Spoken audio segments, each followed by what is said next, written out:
lo que son los aparatos de relación del cuerpo humano. Entonces, de este sistema, de este nervio central, van a partir lo que son las órdenes y van a llegar lo que son los estímulos externos, y también es donde se almacena lo que se aprende, ¿verdad? Entonces, las funciones de lo que es el sistema nervioso central,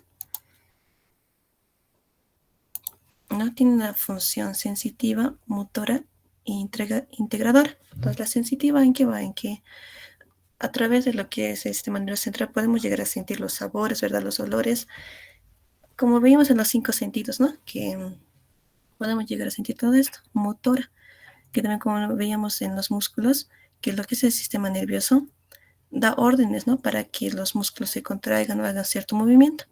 Integradora es que lo que es el sistema nervioso central analiza toda la información que llega a través de los estímulos, ya sea externos o internos. Entonces hay que hablar de cómo está conformado lo que es el sistema nervioso central. Está conformado por lo que es el encéfalo y la médula espinal, por esos dos componentes. Ahora, lo que es el encéfalo también tiene lo que son 4 componentes, que es el cerebro, el cerebelo, el diencéfalo y el tronco encefálico. Entonces, no es lo mismo decir que el cerebro es lo mismo que el encéfalo, porque el encéfalo tiene todos los componentes, ¿verdad? Ya, entonces, el cerebro, vamos a ver, ¿no? Toda esta parte que está de amarilla de acá. El cerebelo, que está en la parte posterior de lo que es la cavidad craneal. Y lo que es el diencéfalo se encuentra por debajo del cuerpo calloso y por encima de lo que es el tronco encefálico. El diencéfalo está conformado por lo que es el tálamo, el hipotálamo y el epitálamo. Ahora, el tronco encefálico, que es esta conexión que existe entre la médula espinal y lo que es el diencéfalo, está constituido por 3 partes también, por lo que es el bulbo raquídeo, la protuberancia y el mesencéfalo. Finalmente vamos a tener lo que es la médula espinal. Ya, entonces, tenemos que hablar también de lo que son las meninges, ¿verdad? Que son estas capas que cubren a lo que es, ya sea también a la médula espinal y también a lo que es el encéfalo. Entonces, ¿cuáles son las meninges, no? La dura madre, la aracnoides y la pía madre. La dura madre es la capa más externa, ¿no? La aracnoide es la del medio y la pía madre es la más interna. Entonces, la dura madre, existen diferencias entre la dura madre que envuelve el encéfalo y que la que envuelve a lo que es la médula espinal. La dura madre que envuelve al encéfalo está compuesta por dos capas. Y también esta dura madre va a tener prolongaciones, que son 3. La hoz del cerebro, la hoz del cerebelo y la tienda del cerebelo. Como pueden ver acá en esta imagen. Acá, ¿verdad? Podemos ver aquí, podemos ver lo que es la dura madre, la aracnoides y la pía madre. Pero en acá podemos ver lo que es la hoz del cerebro. A la hoz del cerebro, ¿qué es lo que hace la hoz del cerebro? Va a dividir lo que son los lóbulos del cerebro, ya sea el hemisferio izquierdo y el hemisferio derecho, ¿verdad? Los hemisferios. Va a dividir lo que son los hemisferios del cerebro, el izquierdo y el derecho. También va a haber lo que es una hoz de lo que es el cerebelo, porque está más internamente. Eso también divide a lo que son los hemisferios del cerebelo. Y luego tenemos a lo que es la tienda del cerebelo. La tienda del cerebelo va a dividir a lo que es el cerebro del cerebelo. Va a dividir esos dos. Entonces, ¿por qué se llama hoz? Porque pueden ver que tiene una forma de una hoz, de esas cuchillas con las que se corta la cebada, ¿verdad? Entonces, es importante saber esto de las hoz. Ahora, entre lo que es la dura madre y la aracnoides, va a existir lo que es un espacio subdural, pero esto solo existe en lo que es la médula espinal. En lo que es el encéfalo no existe este espacio subdural. Este espacio subdural va a contener lo que es líquido intersticial. Luego tenemos a lo que es la aracnoides. La aracnoides lo que lo diferencia de la pía madre es que es avascular, es decir, que no tiene mucha irrigación sanguínea. La pía madre. Y se encuentra, ¿no?, en la parte más interna. Entonces, entre la aracnoides y la pía madre tenemos el espacio subaracnoideo. Como sabemos, este espacio subaracnoideo contiene lo que es el líquido cefalorraquídeo. Lo que es la pía madre, en lo que es la médula espinal, va a tener lo que son ligamentos dentados. Es importante saber que estos ligamentos dentados sirven como medios de fijación de lo que es la médula espinal. Entonces, como hemos hablado de lo que es el líquido cefalorraquídeo, es importante saber cómo es su composición, sus funciones, cómo se forma lo que es el líquido cefalorraquídeo. Entonces, lo que es el líquido cefalorraquídeo es un componente, ¿no? Que está compuesto de lo que es agua, glucosa, de proteínas, de ácido láctico, sodio, de potasio, de calcio y de magnesio, ¿no? Mayormente, pero 99% está compuesto de lo que es agua. Entonces, tiene tres funciones lo que es el líquido cefalorraquídeo. Una protección mecánica, que se refiere a que normalmente que envuelve todo lo que es el espacio suprarrenal también, ¿no? Entonces, prácticamente lo que es el encéfalo está flotando en lo que es la cavidad. Entonces, lo que es el líquido cefalorraquídeo amortigua, ¿no? A lo que es el encéfalo. En protección química, entonces con esos componentes que tiene lo que es el líquido cefalorraquídeo, en la protección química le brinda lo que es un medio óptimo para que esté lo que es el encéfalo. Entonces le va a brindar todo el ambiente óptimo para su conservación. Luego tenemos a la circulación. Entonces el líquido cefalorraquídeo, como se ahorita se forma, ¿no? Es como el líquido, como la linfa, así que, o como la sangre, ¿no? Que tiene que nutrir a lo que es el encéfalo y también tiene que eliminar desechos a través de este. Entonces, por eso es la circulación. Ahora, algo muy importante es cómo se forma lo que es el líquido cefalorraquídeo. Antes de saber cómo se forma lo que es el líquido cefalorraquídeo, tenemos que saber que en el cerebro existen lo que son ventrículos. ¿Se acuerdan de los ventrículos del corazón? ¿No? Que son cavidades, ¿no? Son espacios huecos. Entonces, en lo que es el cerebro también son espacios, son cavidades. Entonces, tenemos a lo que es los ventrículos laterales que se encuentran en cada hemisferio, el tercer ventrículo y el cuarto ventrículo que va a estar ligado a lo que es el tronco encefálico. Entonces, en estos espacios, lo que son los ventrículos, van a existir lo que son los plexos coroideos. Y estos plexos coroideos no son nada más que capilares sanguíneos. Entonces, existen lo que son los plexos coroideos. Como podemos ver acá ¿no? Dice plexo coroideo, ¿no? Ven acá que en la radiografía, estos espacios que son huecos salen de un color más oscuro, ¿no? Y lo que son los espacios que como el cerebro, ¿no? Está de color más clarito. Entonces, estos espacios son cavidades, por eso están en color más oscuro. Y entonces aquí, ¿no? Existen lo que son plexos coroideos. Como podemos ver acá, un plexo coroideo tiene lo que son capilares sanguíneos. Y estos capilares sanguíneos están recubiertos de lo que son células epiteliales, que en este caso se van a llamar ependimocitos. Esto es como la membrana de glomerular. ¿Se acuerdan del glomerulo? Tenía esa membrana glomerular que tenía fenestraciones, así, ¿no? Y esto filtraba lo que es la sangre para que pase por lo que es la nefrona, ¿no? Entonces, en este caso es lo mismo. Entonces, lo que son los ependimocitos van a extraer lo necesario de lo que es la sangre de los capilares sanguíneos para formar el líquido cefalorraquídeo, ya sea el agua, los iones, ¿no? Que hemos mencionado, las proteínas, la glucosa. Entonces, la van a extraer de lo que son los capilares sanguíneos y van a formar lo que es el líquido cefalorraquídeo. Entonces, es una capa de filtración. Entonces, como ya forma el líquido cefalorraquídeo, este líquido cefalorraquídeo, como estas son cavidades, se van a almacenar ahí, Ya, entonces hemos dicho, ¿no? Plexos coroideos recubiertos por ependimocitos. Los ependimocitos filtran lo que es la sangre para formar el líquido cefalorraquídeo. Y este va a estar tanto en los ventrículos, en los tres ventrículos laterales, el tercer ventrículo y el cuarto ventrículo, para posteriormente llegar a lo que es el espacio supraracnoideo. Entonces está en todo este espacio. Ahora, el volumen de lo que es el líquido cefalorraquídeo, los espacios, 150 ml. Ahora han visto lo que son los bebés, ¿no? Cuando nacen con lo que es hidrocefalia, entonces su cabeza no es bien grande. Y esto es porque tienen exceso de líquido cefalorraquídeo. Entonces eso se puede resolver con lo que son drenajes, ¿no? Porque como saben, en los recién nacidos bebés, las fontanelas no están todavía bien cerradas, ¿no? Entonces por eso se forma lo que es, se puede llegar a tener un exceso de líquido cefalorraquídeo.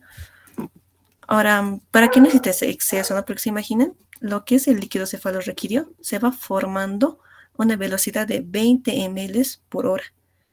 por hora se van formando 20 ml de líquido cefalorraquídeo. Ahora, se imagina que no dejara de formarse, entonces también se formaría lo que es una hidrocefalia, ¿no? Puede ser eso un factor. Ahora, para que eso también tiene lo que es homeostasis, ¿no? Entonces, lo que es el espacio, lo que es el aracnoides, el espacio subaracnoideo, contiene vellosidades aracnoideas. Y estas vellosidades aracnoideas van a drenar lo que es el líquido cefalorraquídeo excedente, lo que tiene lo que son componentes que va a secretar lo que es el ¿no? Componentes tóxicos, podría ser, que se van a eliminar. Entonces, las microvías aracnoideas están conectadas a lo que son a las venas, es decir, a sangre desoxigenada, ¿no ve? Esta sangre desoxigenada que contiene, se va a ir al corazón a través de los pulmones, otra vez va a formar lo que es la sangre arterial y otras veces los plexos coroideos, ¿no? Así. Entonces, así es como se forma lo que es el líquido cefalorraquídeo. No se van a olvidar que tiene un volumen de 80 a 150 ml y se va formando a una velocidad de 20 ml por hora. Y se drena por las microvillas aracnoideas y se forma por los plexos coroideos.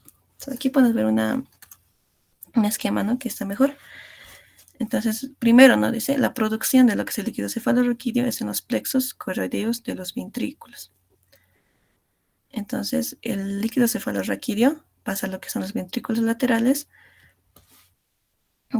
pasan al tercer ventrículo por el agujero magno, al cuarto ventrículo por el acueducto cerebral, y luego van a pasar por lo que son las aberturas mediales laterales hacia lo que es el espacio subaracnoideo, ¿no? Entonces, cuando ya llegó al espacio subaracnoideo, tienen dos opciones, ¿no? También se van a ir a lo que es al espacio subaracnoideo, lo que es en la médula espinal. Entonces, en lo que es en la aracnoides existen lo que son vellosidades aracnoideas que van a drenar este líquido, es que van a reabsorber el líquido cefalorraquídeo. Ya. Ahora vamos a irnos a lo que es el tronco encefálico. En el tronco encefálico, hemos dicho que contiene lo que es el bulbo raquídeo, la protuberancia, el mesencéfalo, esos tres componentes, ¿verdad? Entonces, lo que es en el bulbo cefalorraquídeo, que tenemos, en el bulbo raquídeo tenemos que mencionar lo que es la decusación de pirámides. Si bien podemos ver acá, ¿no? Que este es el bulbo raquídeo, tiene lo que son olivas, ¿no? La pirámide vulvar. Si nos vamos a una parte más interna, vamos a contarnos con lo que son las pirámides, que son estas dos estructuras de acá, y las pirámides son las encargadas de lo que es el control motor de lo que son las extremidades, ya sea superior o inferior. Entonces, estos controlan las extremidades. Ahora, pueden ver que hay esa es la decusación de pirámides. Entonces, la decusación de pirámides es un entrecruzamiento, ¿verdad? Entonces, es por esta razón también que no se dice que el hemisferio izquierdo controla lo que es la parte derecha, ¿verdad? Y el hemisferio derecho a lo que es la parte izquierda, ¿no? Entonces, cuando una persona tiene lo que es un accidente cerebrovascular, ¿no? Esto es lo que es una hemiparesia, ¿no? Entonces, si la persona ha sufrido un daño en lo que es el hemisferio izquierdo, existe una hemiparesia derecha. La persona ya no puede mover, el paciente ya no va a poder mover lo que es la parte derecha. Y si es y luego viceversa, ¿no? Entonces es por esto que por la decusación de pirámides. Pero también lo que es el bulbo raquídeo tiene lo que son núcleos. Cuando entramos a lo que es sistema nervioso central, vamos a encontrarnos que todas las estructuras van a contener núcleos. Y los núcleos son nada más que conjuntos de cuerpos neuronales que controlan lo que es una función vital. Entonces, en el tronco encefálico tenemos a lo que son los núcleos se llaman centros, ¿no? Al centro cardiovascular, que va a controlar lo que es la presión sanguínea, lo que es la frecuencia cardíaca. Al centro respiratorio vulvar, que va a controlar lo que es la frecuencia respiratoria, ¿no? Lo que es la respiración en sí, tenemos al centro del vómito y al centro de la deglución. Y en la deglución, ¿no? Cuando se habla de fases de deglución, es lo que es una fase voluntaria y una involuntaria, y en la involuntaria nos dice, ¿no?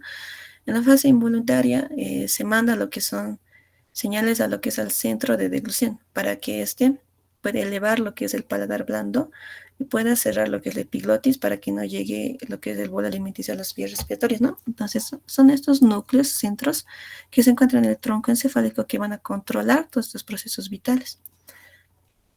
Ahora que lo que es el bulbo raquídeo también está asociado a lo que son funciones de lo que son los pares craneales. Podemos encontrar al craneal número 8, al 9, al 10, al 11 y al 12. ¿No? Al 8, al 9, al 10, al 11 y al 12. Estos 5 pares craneales tienen su origen en el bulbo raquídeo y también están asociados a esto. En la protuberancia, que es el puente que une a lo que es el mesencéfalo del bulbo raquídeo, lo más importante que quise recalcar es que la protuberancia tiene lo que son núcleos pontinos. Este es lo que es un núcleo pontino de lo que es la respiración. ¿Y te acuerdan cuando hablábamos del sistema respiratorio, no? Que en la protuberancia igual se encuentra lo que son centros de respiración como el centros de lo que es la respiración. Entonces, aquí también es importante recalcar que se puede originar o están asociados a 4 pares craneales. El número 5, al número 6, el número 7 y el número 8. Ahora, en el mesencéfalo, también es lo más importante de que recalcar es el origen de los pares craneales, que está con 2, que es el tercer y el cuarto par craneal. Entonces, cuando ya hemos hablado de todo el tronco encefálico, vamos a hablar de lo que es la formación reticular. La formación reticular es una red que se encuentra, es una red que se encuentra en todo el tronco encefálico. Entonces, pueden ver que estas flechitas de acá se lo denomina lo que es el SARA. El SARA es un sistema de activación reticular ascendente. Sistema de activación reticular ascendente. ¿Qué función cumple esto? Cumple lo que es mantener al cuerpo en estado de vigilia, lo que es el despertar, ¿no? Entonces, el SARA se ve cuando estamos despiertos, estamos atentos, ¿no? Está activo, pero cuando nosotros entramos en el sueño, esto se encuentra inactivo. Entonces, cuando existe una lesión de lo que es el SARA, que es el sistema de activación reticular ascendente, ¿no? Cuando existe una lesión, un daño en lo que es el SARA, existe lo que es el estado de coma, ¿no? Cuando es un estadio de inconsciencia. Ya. Ahora vamos a lo que es el cerebelo. Entonces, el cerebelo se encuentra en la parte posterior, ¿no? Ya. Entonces, si hablamos del cerebelo, fisiológicamente tiene la función de controlar lo que son los movimientos y el equilibrio y la postura del cuerpo, ¿no? Entonces, en el cerebro nosotros tenemos lo que es una parte, en la corteza más en sí tenemos una área motora que controla todos los movimientos. Entonces, esta área motora, ¿no? Lleva lo que son a los nervios, ¿no? Para que se controle. Entonces, lo que es el cerebelo es que actúa como un tipo de inspector, por así decirlo, que va a ver cómo se están efectuando estas señales y cómo se está efectuando lo que es el movimiento del cuerpo. Si existe algún error, lo que es el cerebelo va a corregir esto para mejorar lo que son los movimientos, mejorar lo que es la postura y el equilibrio. Entonces está como un inspector ahí que ve que esas señales se den bien. Entonces lo que es el cerebelo también tiene 2 hemisferios, ¿no? Y lo más importante de recalcar es que tiene 3 lóbulos. Un lóbulo anterior, que es esa parte que está, vamos a acercarnos aquí. Un lóbulo anterior, que también se llama rostral, que es esa parte que está pintada de rojo. Lóbulo anterior, un lóbulo posterior, que también se llama caudal, y al medio, si esta vemos, esta es una cara, está por la cara inferior, tenemos al lóbulo flocunodular. Ahora, cada uno de estos lóbulos va a cumplir funciones específicas. El lóbulo anterior va a regular lo que es el tono muscular. El lóbulo posterior se encarga de lo que son los movimientos finos. Ahora el lóbulo floconodular se va a encargar de la postura y del equilibrio. Entonces, esas 3 funciones tienen los lóbulos. Tortora también nos dice, ¿no? Que el anterior y el posterior, que también se encarga de los movimientos, ¿no? Ahora, lo que es el cerebelo no solo tiene esa función de los movimientos y controlar la postura y el equilibrio, también tiene su función en el aprendizaje. El cerebelo está conformado de lo que es también una materia gris y una materia de sustancia gris y de sustancia blanca, ¿no? En la corteza está conformada de sustancia gris. Ahora pueden ver esta estructura de acá. Es en un corte sagital, ¿no? Lo que es la sustancia blanca se lo denomina árbol de la vida. Entonces, eso es porque tiene una forma de ramas y de árbol, ¿no? También aquí vamos a ver lo que son los pedículos cerebrales. Entonces, me acuerdo de entrar en el examen, los pedículos cerebrales, ¿qué función cumplen o con quién conectan lo que es el cerebelo? Los pedículos cerebrales, los pedúnculos cerebrales cerebelares lo conectan o lo unen a lo que es el tronco encefálico. Ahora vamos avanzando, ¿no? A lo que es el diencéfalo. Entonces, el diencéfalo está compuesto por lo que es el tálamo, el hipotálamo y el epitálamo. Podemos ver acá en esta estructura interna del cerebro, ¿no? Lo que está marcada de roja, toda esa parte es lo que es el diencéfalo. Entonces, hacemos un zoom. Aquí podemos encontrarnos a lo que es el tálamo, al hipotálamo y al epitálamo. Entonces, así se encontraría anatómicamente, ¿no? Se encuentra por debajo del cuerpo calloso y por encima de lo que es el mesencéfalo. Entonces, lo que es el tálamo en sí, que es esa estructura de acá, que se encuentra, ¿no? Va a cumplir más que todo funciones motoras y también se va a encargar de lo que es el movimiento y la conciencia. Lo que es el tálamo también se halla muy asociado a lo que es al área de Wernicke, que se encarga de lo que es el aprendizaje, todo lo que vamos a ver posteriormente. También va a poseer lo que son 7 núcleos. Ahora el hipotálamo es bien importante, ¿no? Cuando hablamos del sistema endocrino, hablamos que el hipotálamo es el órgano maestro para controlar lo que son las hormonas, ¿no? Entonces, el hipotálamo está encargado de lo que es la homeostasis, ¿no? ¿Se acuerdan de la homeostasis? Que era mantener lo que es un equilibrio tanto en el medio externo como en el medio interno. Entonces, lo que hace el hipotálamo es controlar lo que es el sistema nervioso autónomo. Produce lo que son las hormonas, ¿no? Las hormonas inhibidoras y las hormonas estimuladoras, como también produce la hormona antidiurética y la oxitocina. Tenemos también que regula lo que son los patrones emocionales, es decir, cuando sentimos enojados,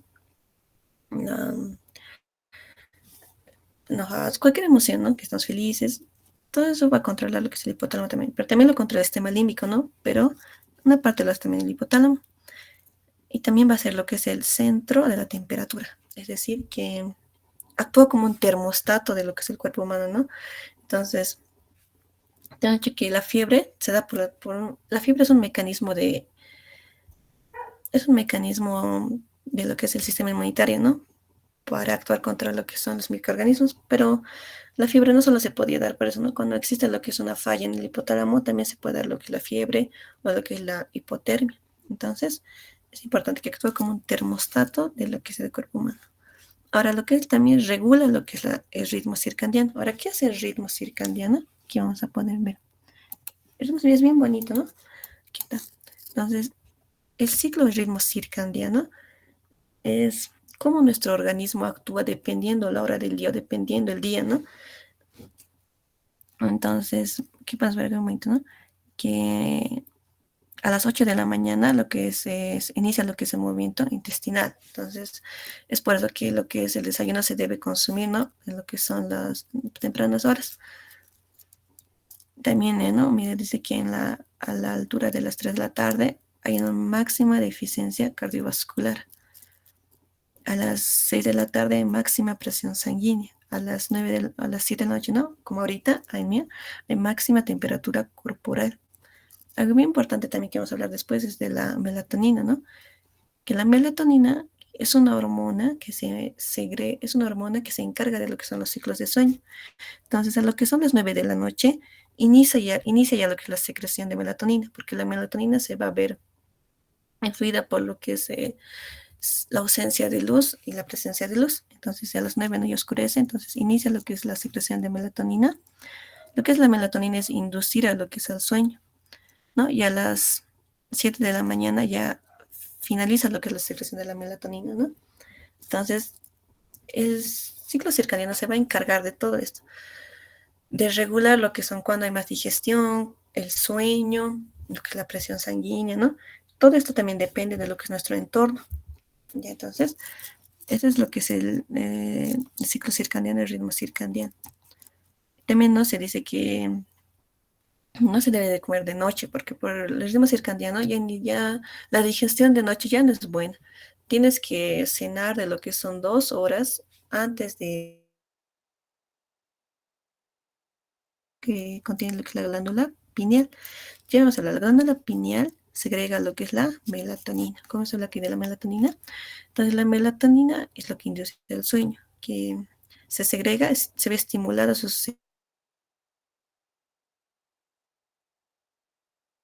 de luz. Ahí es cuando se segrega más melatonina. Y se inhibe lo que es la secreción de melatonina cuando ya hay luz. Entonces ahora la melatonina también presenta niveles altos en lo que son los bebés o los niños. Cuando menor edad tengas, vas a segregar más melatonina porque ellos duermen más horas, ¿verdad? Y cuando ya eres mayor, segregas menos melatonina. Lo que son los viejitos, ¿no? Lo que son de tercera edad, ya no duermen lo que son sus 8 horas, ¿no? Duermen bien poquito. Entonces eso es porque la melatonina eh, se segrega en poca cantidad. Ahora vamos a ver lo que es importante, ¿no? El cerebro. Hablando anatómicamente y generalmente de lo que es el cerebro, está compuesto de lo que son 5 lóbulos en sí, ¿no? Estos lóbulos que están en la parte externa son 5 y se encuentran relacionados con los que son los huesos del cráneo, ¿no? Tenemos un lóbulo frontal, un lóbulo parietal, lóbulo temporal y lóbulo occipital. Ahora, lo que es el cerebro también va a presentar lo que son fisuras, surcos y giros. La fisura es la que se va a encontrar más a profundidad dividiendo lo que es el cerebro. Lo que son los surcos, medianamente. Y lo que son los giros son estas estructuras de acá que son como arrugas, ¿no? Esos son los giros que se encuentran superficialmente lo que son estas hendiduras. Ahora, no, existen dos principales fisuras, ¿no? Lo que es una fisura, o sea, un surco central, también se le llama de Rolando. Y lo que es una fisura lateral, que va a ser la de Silvio. Ahora, si nosotros abriéramos lo que es la fisura de Silvio, si lo podemos abrir, aquí vamos a encontrar lo que es el quinto lóbulo, que es la ínsula. ¿Bien? Ahora, hablando de lo que es el cerebro, quizás algo más importante fisiológicamente hablando, sea lo que es la corteza cerebral. Porque la corteza cerebral es la que va a controlar lo que son todos estos, controla todo en sí, ¿no? Entonces, lo que son la corteza cerebral está dividida en áreas, ¿no? Nos ven los libros, hemos visto que tienen, ¿no? sus áreas. Entonces, nos dice el Tórtora que hay 3 áreas, que son áreas sensitivas, áreas motoras y áreas integradoras. Entonces, las áreas sensitivas, primeramente, vamos a hablar de lo que es la área somatosensitiva primaria. Entonces, esta área somatosensitiva primaria se encuentra en el área 1, 2, 3, ¿no? Y si podemos ver acá en el cerebro, la fisura de Rolando, o se llama surco central, entonces se encuentra o fisura central, ¿no? Entonces se encuentra en lo que es el área somatosensitiva en el surco postcentral, es decir, detrás de lo que es el surco central. Ahí se halla esto. Entonces, esta área somatosensitiva, como diciendo, sensitiva, va a percibir lo que es la presión, la vibración, cuando te hacen cosquillas, ¿no? La temperatura, la, eso, ¿no? Todo aquellas sensaciones. Entonces, esta área somatosensitiva, como podemos ver acá, en lo que es el tejido concentral, va a tener lo que es tipo así un mapa de lo que es el cuerpo humano, ¿no? Que tiene como un mapa, pueden ver acá. Y en este mapa hay lo que son la cabeza, la muñeca, la mano, los labios, ¿no? Entonces, si podemos ver acá, esto es lo que se llama lo que es un homúnculo sensorial. Entonces, podemos ver acá una imagen, ¿no? El homúnculo sensorial tiene lo que son las palmas de las manos un poquito más, las yemas de los dedos más grandes. ¿Por qué? Porque con las manos nos sentimos nosotros y también lo que son los labios están más grandes. Aquí tienen, ¿no? También lo que son los órganos genitales, también se encuentran en este homúnculo. Entonces, ahí podemos conocer que esto, más que todo, se encarga de lo que son las sensaciones, ¿no? Luego tenemos al área visual primaria, que está en el área 17, que se encuentra en el lóbulo occipital. Entonces, cuando una persona sufre un choque ahí, puede perder lo que es la vista, ¿no? También a la auditiva primaria, a la área gustativa primaria, a la olfatoria primaria. ¿No se acuerdan de eso cuando avanzamos sentidos? Nos decían, ¿no? Esto va a ir al área de Brodmann, que se encuentra en el área 41 y 42, ¿no? Entonces, Esto se refería cuando hablamos de los sentidos.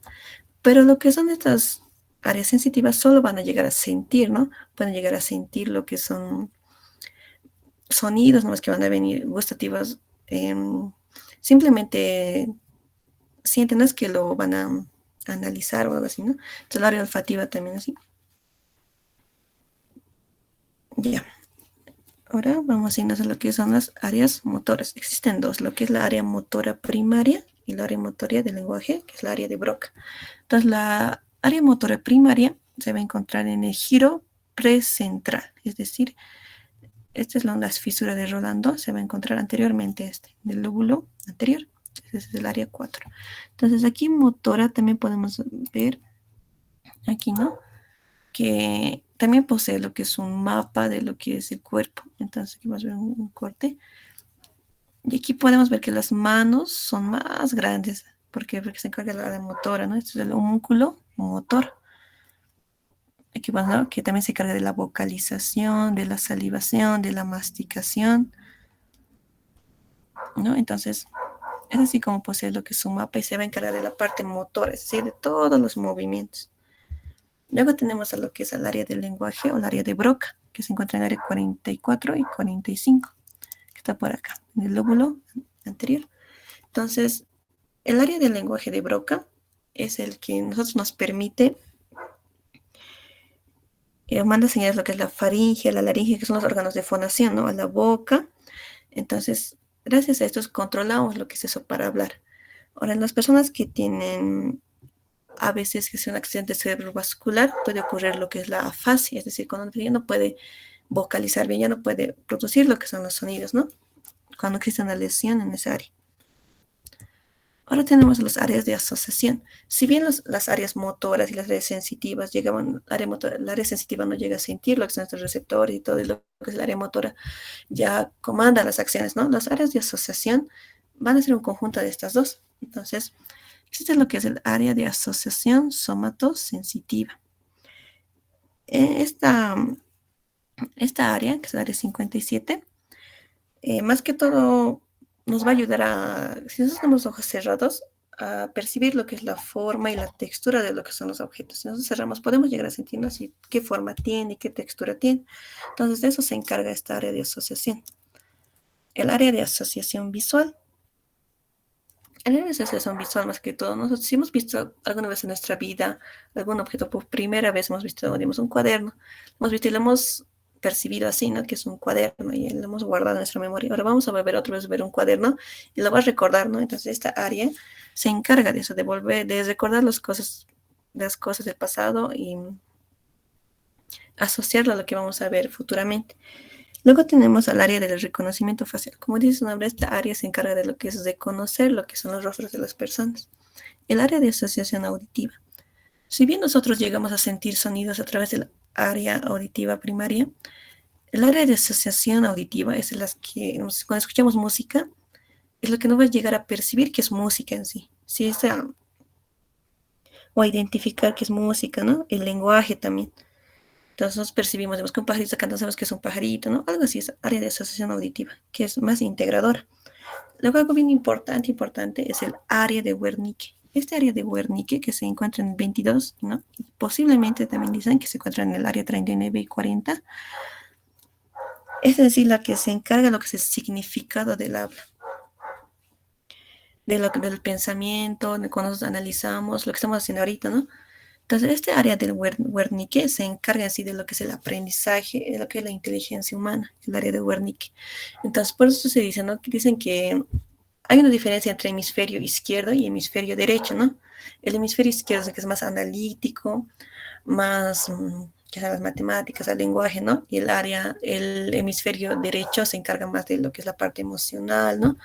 Entonces, ¿por qué se debe esto? Porque el área de Wernicke se encuentra más desarrollado en lo que es el hemisferio izquierdo. Por eso es que el hemisferio izquierdo se encarga de eso, de lo que es la parte analítica, las matemáticas, el lenguaje, del aprendizaje, ¿no? Ya, entonces, eso sería todo. ¿Tienen alguna pregunta?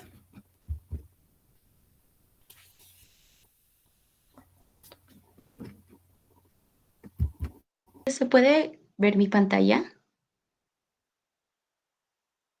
Los 12, bueno, los nervios craneales va a conformar 12 pares craneales que van a que llevan esta denominación porque atraviesan forámenes de los huesos craneales y se originan en el encéfalo. ¿Y qué es el encéfalo? El encéfalo es una cobertura grande que va a permitir darnos el cerebro, perdón, sí, el cerebro, el cerebelo, lo que es eh, el bulbo raquídeo, ¿ya? Vamos a ver, ya. Acá tenemos una imagen que representa los 12 pares craneales. En este caso, voy a clasificarlos en tres partes que es muy importantes y que nosotros podemos clasificarlos bien. En este caso tenemos lo que es la parte sensitiva y ahí es en específico que participan nervios. Por ejemplo, está el nervio olfatorio, que es el número 1. También está el nervio óptico, que pertenece al nervio sensitivo. Y el último es el nervio, ¿dónde está? Aquí, el nervio vestíbulo coclear. Son tres nervios que van a participar en el área sensitiva. Cuando hablamos de nervios motores, van a participar cinco. Y estas están el nervio oculomotor, que es el tercero. También está el nervio troclear, que es el cuarto. Y el nervio sexto es el nervio abducen. También está, que son los últimos dos, que es para fácil de recordarse, que es el número 11 y 12, que es el nervio accesorio y el nervio hipogloso, que estos simplemente y netamente van a permitir al área motora o al área del movimiento. También lo que es el último, que son mixtos, que van a pertenecer a cuatro pares craneales, que estas es fácil de reconocer. Está lo que es el nervio vago, ¿ya? El nervio facial, el nervio trigémino y el nervio glosofaringeo. Esta clasificación se le da para que podamos clasificarlos y poder discriminarlos mejor. Y les voy a decir adelante más y más sobre todos estos pares craneales. Acá, por ejemplo, para poder discriminarlo mejor anatómicamente, en el tronco encefálico conocemos, ¿no? Que es parte de lo que es el encéfalo, ¿no? Este se va a dividir en tres partes: el mesencéfalo, el puente raquídeo, ¿ya? Y el bulbo raquídeo. Generalmente en el encéfalo va a haber una clasificación, por eso lo puse con color. Por ejemplo, en mesencéfalo van a surgir, bueno, esto van a ser el punto de origen de pares de nervios craneales. Por ejemplo, en el anaranjado va a pertenecer en el mesencéfalo y están el nervio olfatorio, el nervio óptico, el nervio oculomotor, el nervio patético, ¿ya? También tenemos lo que es el puente de raquidio o puente de Barolio, ¿ya? Que esta se encuentra en el color verde, que es el nervio trigémino, el nervio abducen, el nervio facial, el nervio vestíbulo coclear. Y por último, que es el bulbo raquídeo, ¿ya? Va a estar perteneciendo a los nervios, que es el nervio glosofaringeo, el nervio vago, el nervio accesorio y el nervio hipogloso. Es decir, que cuando yo describo en el mesencéfalo, lo que es de color anaranjado va a estar perteneciendo o se van a originar desde ese punto, que es de ese mismo órgano, ¿ya? Por ejemplo, acá tenemos el nervio olfatorio, es el par craneal número 1, que va a tener contacto con el sistema olfatorio, el sistema lo que es el olfato. ¿Se acuerdan? En los sentidos, cuando hemos hablado de lo que es el bulbo olfatorio, sobre las dendritas que se encuentran, ¿no? En los receptores, ¿no? De los axones, y estos van a permitir tener un contacto directo con lo que son los glomérulos, ¿no ve? Y estos glomérulos van a permitir dar un contacto con lo que es al bulbo raquídeo. En este caso es el número 1, sería un sensitivo. ¿Y esto qué hace? Que permite las sensaciones al oler, ¿no? Como, por ejemplo, al oler algo rico es una sensación, oler un olor desagradable es una sensación que se va a determinar en el nervio olfatorio, ¿ya? Vamos a dar paso a sus compañeros que están ingresando. Ya, seguimos. Vamos con el segundo nervio, que es el nervio óptico. El nervio óptico, que es el segundo par craneal, que sería sensitivo de tal manera, esta va a tener contacto con lo que son los conos, los bastones, ¿se acuerdan? Que son aquellos resultados que se dan al ver y que lo cual comparten con las células o con lo que son los ganglios bipolares y estas van a tener contacto. Son como sus receptores que permiten dar la comunicación hacia lo que es al bulbo, en este caso, a lo que sería el mesencéfalo. Y el mesencéfalo va a permitir dar esta comunicación al cerebro y dándole la reacción de ser sensitivo.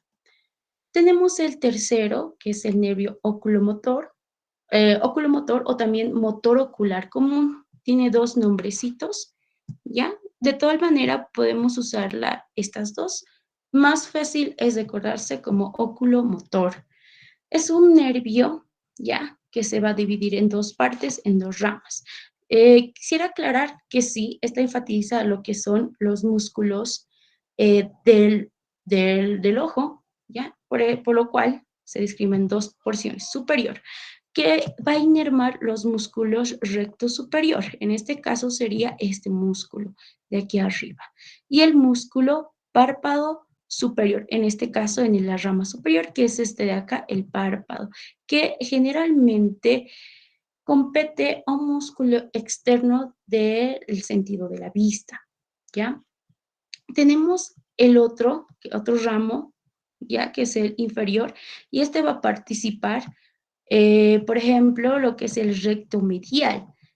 Sabemos que el recto medial va a estar en la parte media. Imaginemos que este es el ojo derecho y esto sería el músculo medio.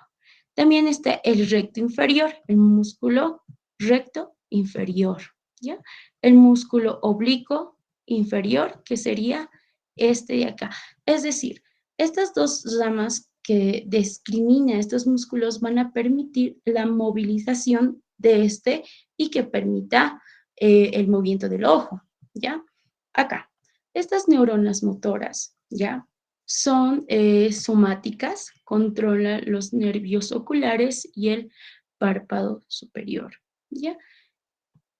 Vamos. Tenemos el otro nervio, que es el 4, es el nervio troclear o patético, como por lo cual el patético se conoce mejor, ¿ya? Aquí dice que es la más pequeña de los 12 pares craneales y el único que surge de la superficie posterior del tronco encefálico e inerva el músculo oblicuo superior, que sería en este caso. Troclear es un músculo que permite el movimiento superior en este caso, oblicuo del ojo, que permite girar a los lugares adversos del ojo, en este caso, ¿ya? Tenemos lo que es el trigémino, ¿ya? El músculo trigémino es muy importante porque va a permitir albergar a tres partes fundamentales.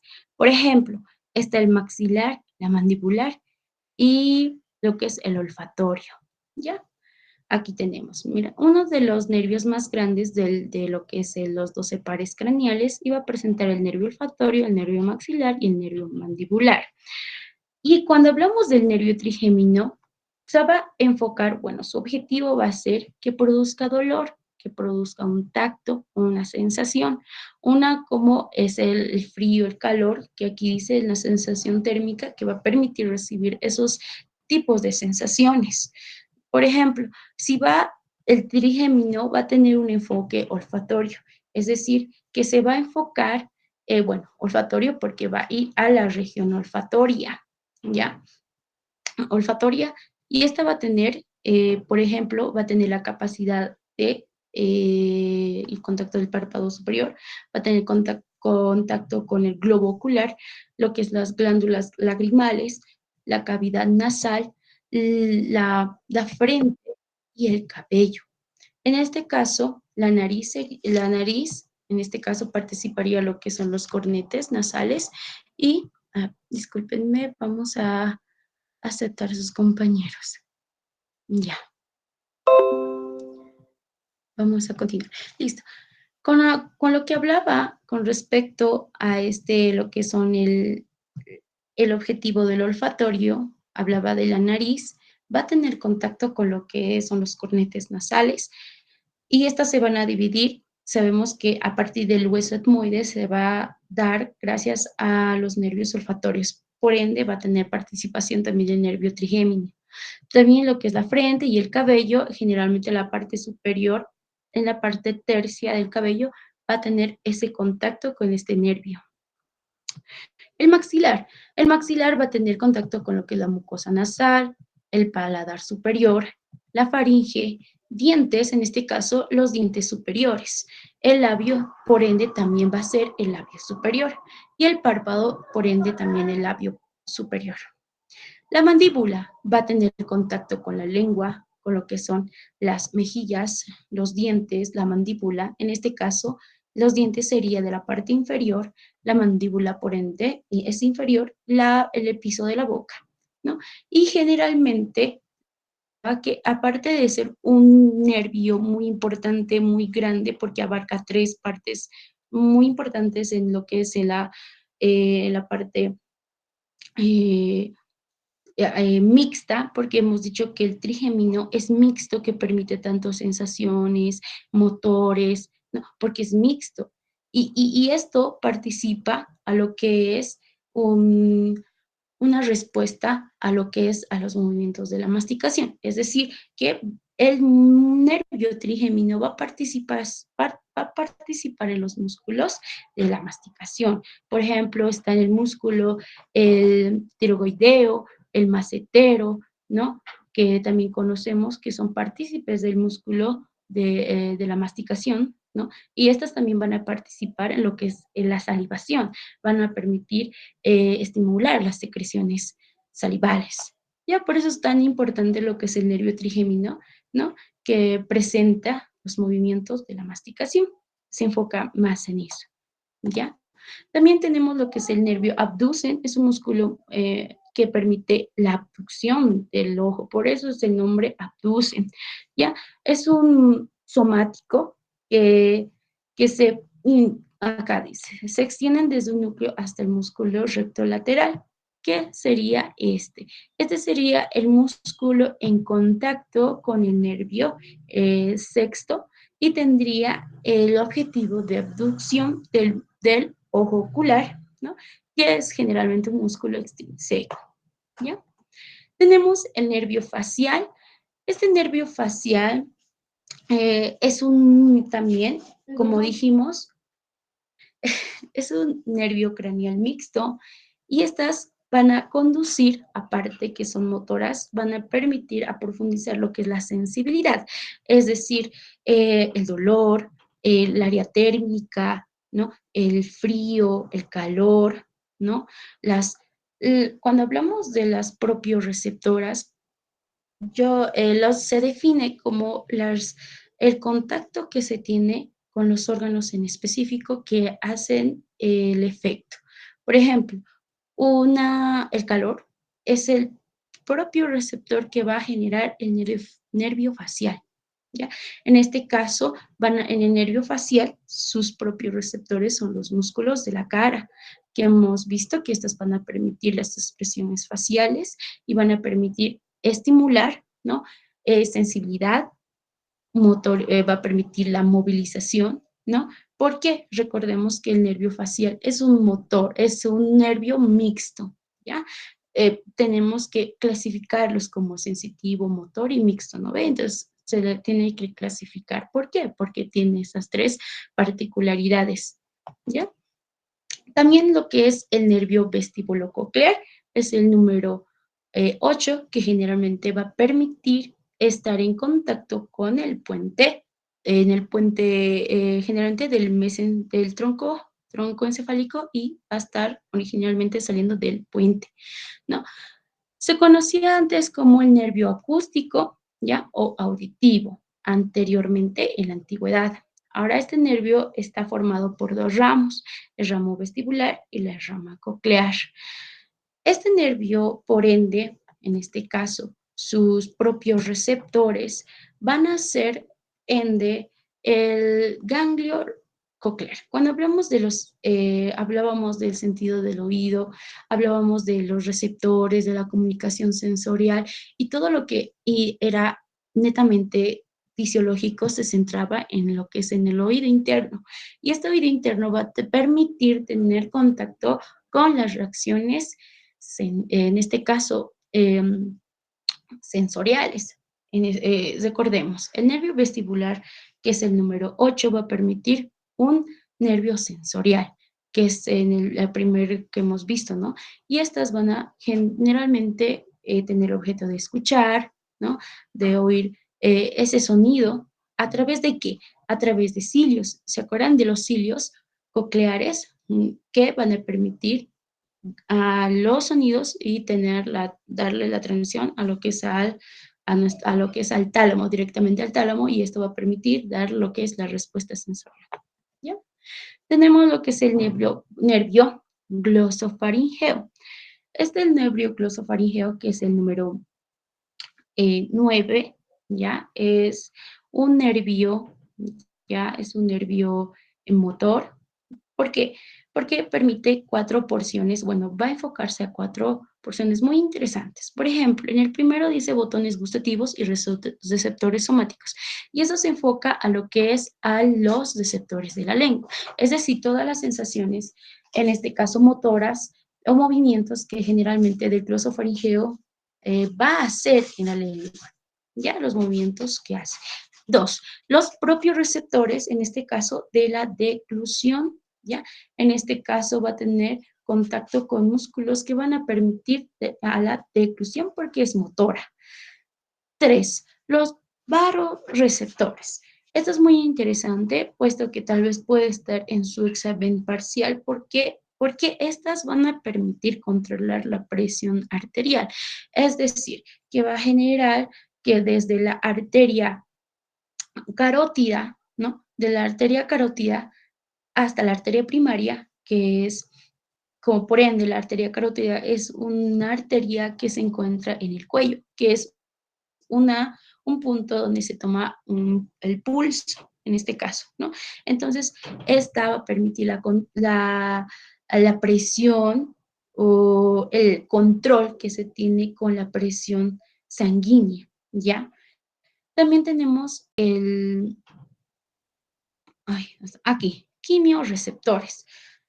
Aquí va a haber aquí también en el 4 se enfatiza con las concentraciones sanguíneas y esto va a ser el oxígeno y el dióxido de carbono que va a permitir distribuir o va a permitir implementar, en este caso, en los quimiorreceptores. Es en el nervio glosofaringeo. Y es muy importante. El nervio vago. El nervio vago, por antemano, les digo, un nervio generalmente muy amplio que se embarca en muchos órganos, más que todo en vísceras, ¿ya? Porque recordemos que es un nervio mixto, porque permite motor, permite sensibilidad, ¿no? Permite movimientos, y este es generalmente muy grande el nervio vago. Vamos a aceptar a sus compañeros. Ya. Vamos a continuar. Bien, acá nos dice,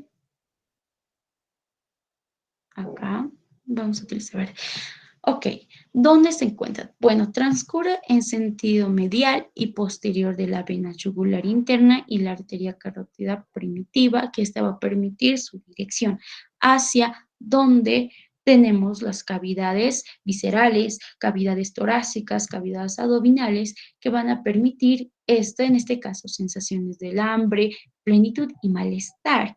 Es decir, esta se enfocaría en las sensaciones, como también aquí no lo puse, también se enfocaría en los motores. En este caso, van a dar como resultado una plenitud o también puede ser malestar. En este caso, que es los músculos que van a participar. Por ejemplo, cuando hablaba de deglución, el nervio vago va a estar estrictamente relacionado en el esófago por el nervio vago que permite tanto como la sensación y la motorización, porque va a permitir dar el trayecto hacia la comida y permite esa sensación hacia lo que es, hacia el estómago, por el cual hay dolores o malestares, gracias a que, gracias al nervio vago que permite esa comunicación y nos da a lo que es al cerebro, al encéfalo, y da como resultado el malestar, ¿no? Entonces el nervio vago, aparte de que es un nervio realmente que aplica tantos órganos viscerales, ¿no? Y estas generalmente, ¿no? Tienen como respuesta a un amplio más grande, ¿ya? Tenemos lo que es el nervio accesorio, que es el número 11, ¿ya? Es un nervio generalmente, me olvidaba, acá, el nervio vago. Cuando hablamos de este nervio, también nos menciona antiguamente que, estaba el nervio vago inervado lo que es la laringe, la faringe, los bronquios, los pulmones, ¿ya? Estas estaban inervadas por el nervio vago. Originalmente dice que solo le pertenece, bueno, o sea, ahora le pertenece al nervio cerebral accesorio, ¿ya?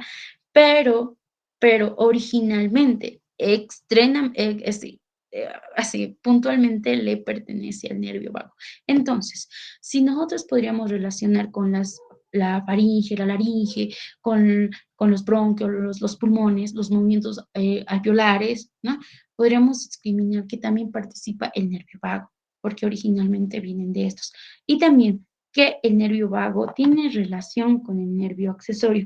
Estas dos, podría decir, compañeras, van a tener contacto para poder ir hacia lo que es el encéfalo, puesto que tienen diferentes objetivos. Por ejemplo, en este caso el nervio vago, que es mixto, y el nervio accesorio es algo más motor, ¿no? Entonces es algo muy diferente.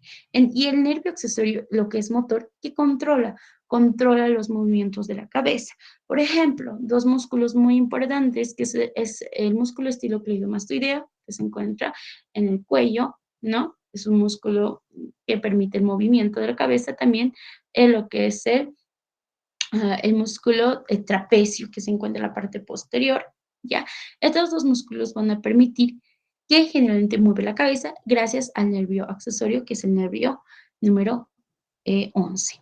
Y vamos al final, que es el nervio hipogloso. El nervio es un nervio craneal motor, ¿ya? Que inerva los músculos de la lengua que conducen impulsos nerviosos para el habla y la deglución.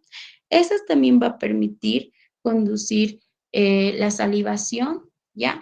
Y generalmente se enfoca en esos puntos, el habla y la deglución. Ya, último, bueno, eso sería todo.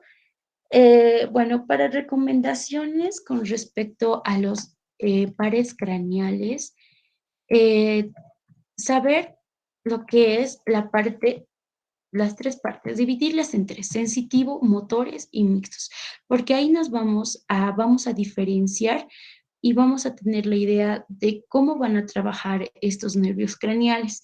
Cuando hablábamos de sensitivo, solo va a enfocarse en lo que es la sensación, el sentir, como por ejemplo el dolor, los olores, que generalmente son sensitivos, se sienten, mientras que los motores son movimientos que van a hacer, por ejemplo, los músculos, ¿no?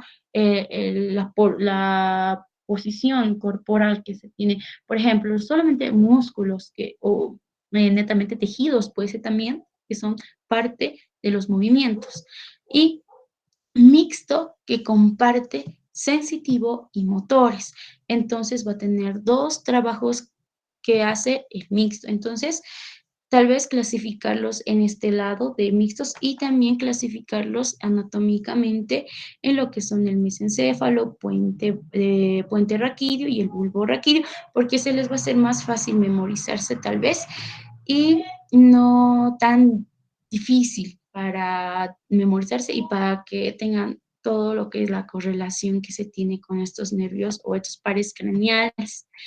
¿Ya? ¿Alguna pregunta, una duda con respecto a este tema?